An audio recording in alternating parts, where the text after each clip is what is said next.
నమస్తే. తెలంగాణ పోలీస్ డిపార్ట్మెంట్‌లో అనేక వివాదాలు, విమర్శలు, ఆరోపణలు. మొత్తం ఓవరాల్‌గా పోలీస్ డిపార్ట్మెంట్‌లో నెలకొన్నటువంటి ప్రస్తుత పరిస్థితి ఎలా ఉందంటే, ఎక్కడ చూసినా వివాదాలే, ఎవరిని చూసినా అవినీతి, ఆరోపణలే. ఇలాంటి సందర్భంలో చాలా కీలకమైనటువంటి వ్యవహారంగా మారింది. పోలీస్ డిపార్ట్మెంట్‌పై ఒక ఫోకస్ పెట్టి పూర్తి స్థాయిలో ప్రక్షాళన చేయాలి అనే దిశగా అడుగులు వేస్తున్నారు ముఖ్యమంత్రి రేవంత్ రెడ్డి. తెలంగాణలో ప్రభుత్వం మారిన తర్వాత ముఖ్యంగా పోలీస్ అధికారులు ఆయా రకాల వివాదాల్లో చిక్కుకొని అరెస్ట్ అయి జైల్లో కూడా ఉన్నటువంటి పరిస్థితి. ఎన్నడూ లేని విధంగా, ఎప్పుడూ చూడని విధంగా పరిణామాలు చోటు చేసుకుంటున్నాయి. తాజాగా బయటపడినటువంటి ఫోన్ ట్యాపింగ్ వ్యవహారంలో ఇప్పటికే నలుగురు అధికారులు జైలుకి వెళ్ళినటువంటి పరిస్థితి. ఇదే కాదు, ఏసీబీ రైడ్స్, ఆదాయానికి మించిన ఆస్తుల కేసులు, అలాగే సివిల్ వివాదాల్లో తలదూర్చడం. ఇంకొక కీలకమైనటువంటి అంశం ఏంటంటే, ఎవరైతే ఆ యొక్క కేసులో ప్రధానమైనటువంటి నిందితులుగా ఉంటారో ఆ యొక్క ఎఫ్ఐఆర్లో వారిని తప్పించి, అంటే నిందితులను తప్పించి నిందితులు కాని వారిని ఆ జాబితాలో పెట్టడం, దాని ద్వారా పోలీస్ అధికారులు ప్రతిఫలం పొందటం.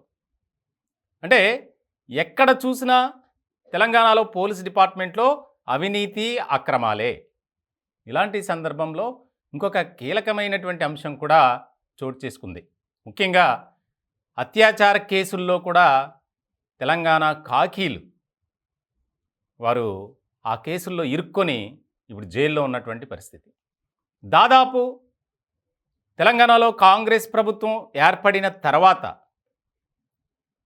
75 మంది పోలీసుల వరకు, అంటే కానిస్టేబుల్ స్థాయి నుంచి ఐపీఎస్ స్థాయి వరకు అనుకుందాం.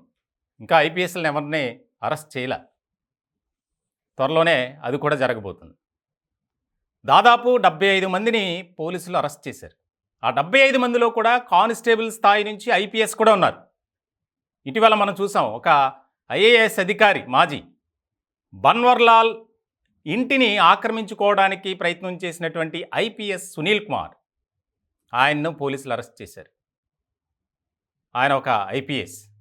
అలాగే డిఎస్పీలు, అడిషనల్ ఎస్పీలు, సిఐలు, కానిస్టేబుల్స్, చివరికి హోంగార్డులు కూడా ఆయా రకాల కేసుల్లో ఇరుక్కుని ఇప్పుడు జైలు జీవితాన్ని గడుపుతున్నారు. గతంలో ఎప్పుడూ లేదు అలా. 2 తెలుగు రాష్ట్రాల్లో మనం ఎప్పుడు చూడాల. ఆ విధమైనటువంటి పరిణామాలు చోటు చేసుకుంటున్నాయి తెలంగాణ పోలీస్ డిపార్ట్మెంట్లో. దీనికి సంబంధించి క్షేత్రస్థాయిలో పరిశీలించాలి, విచారణ జరపాలి. అవినీతి అధికారులు, ముఖ్యంగా ఖాకీలు ఈ రకమైనటువంటి వివాదాల్లో ఎందుకు చిక్కుకుంటున్నారు, శాంతి భద్రతలకు విఘాతం కలగకుండా చూడాల్సినటువంటి పోలీసులు, అలాగే న్యాయం కోసం పోలీస్ స్టేషన్కి వచ్చేటువంటి ఎవరైతే బాధితులు ఉంటారో వారిని ట్రాప్ చేసి వారితో లైంగిక సంబంధాలు ఏర్పరచుకోవడానికి ప్రయత్నాలు చేయటం. తాజాగా 4 పోలీసులు అదే కేసులో జైల్లో ఉన్నారు ఇప్పుడు. అంటే ఏ రకమైనటువంటి పరిణామాలు చోటు చేసుకుంటున్నాయి అనేది మనం ఇక్కడ క్లియర్గా అర్థం చేసుకోవాలి. దీనికి సంబంధించి ఒక మోటివేషన్ క్లాసెస్ అనేది ఏర్పాటు చేసి ఇప్పటికే అరెస్ట్ అయినటువంటి వారిని ఆధారంగా చేసుకొని పోలీస్ డిపార్ట్మెంట్లో ఒక రకమైనటువంటి బలం చేకూరే విధంగా ప్రయత్నం చేయాలి. దానికి సంబంధించి ఏం చేయాలి, ఏంటి అనే దాని మీద ఒక నివేదిక తయారు చేసి ఇవ్వాలని చెప్పి కొంతమంది అధికారులను ముఖ్యమంత్రి రేవంత్ రెడ్డి నియమించినట్లు తెలుస్తుంది. దానికి సంబంధించి చాలా కీలకమైనటువంటి వ్యవహారంగా మారబోతుంది తెలంగాణలో. ఎందుకంటే ఇప్పటికే ఫోన్ ట్యాపింగ్ కేసులు చాలామంది పోలీస్ అధికారులు ఇన్వాల్వ్మెంట్ ఉంది. దాదాపు ఈ కేసులో ఇప్పటివరకు 4 అయితే అరెస్ట్ అయ్యారు. ఇంకా ఈ అరెస్టుల సంఖ్య పెరుగుతూ వస్తుంది. తాజా మాజీలు కూడా ఇందులో అరెస్ట్ అవుతారు. వారిలో ఐపీఎస్లు ఉన్నారు, నాన్ ఐపీఎస్లు ఉన్నారు, ఇతర అధికారులు ఉన్నారు. సో ఇటువంటి సందర్భంలో పూర్తి స్థాయిలో ప్రక్షాళన చేయాలి. ప్రక్షాళన చేయాలంటే వారందరినీ పక్కన పెట్టి కొత్త వారిని నియామకం వెంటనే జరగదు. అలా చేయడానికి కూడా చట్టం ఒప్పుకోదు. సో ఇలాంటి సందర్భంలో ఇప్పటికే ఎవరైతే అరెస్ట్ అయ్యి జైల్లో ఉన్నటువంటి వారు ఉన్నారు అధికారులు. ఆ పోలీస్ స్టేషన్స్‌లో అక్కడ ఆ పోస్ట్‌ని ఫిల్ చేయాలి. ఇటువంటి సందర్భంలో కూడా ఒక రకమైనటువంటి బిగ్ టాస్క్‌గా మారింది. ఇటువంటి క్రమంలో తెలంగాణ పోలీస్ డిపార్ట్మెంట్‌లో అవినీతి, అక్రమాలకు చెక్ పెట్టాలి.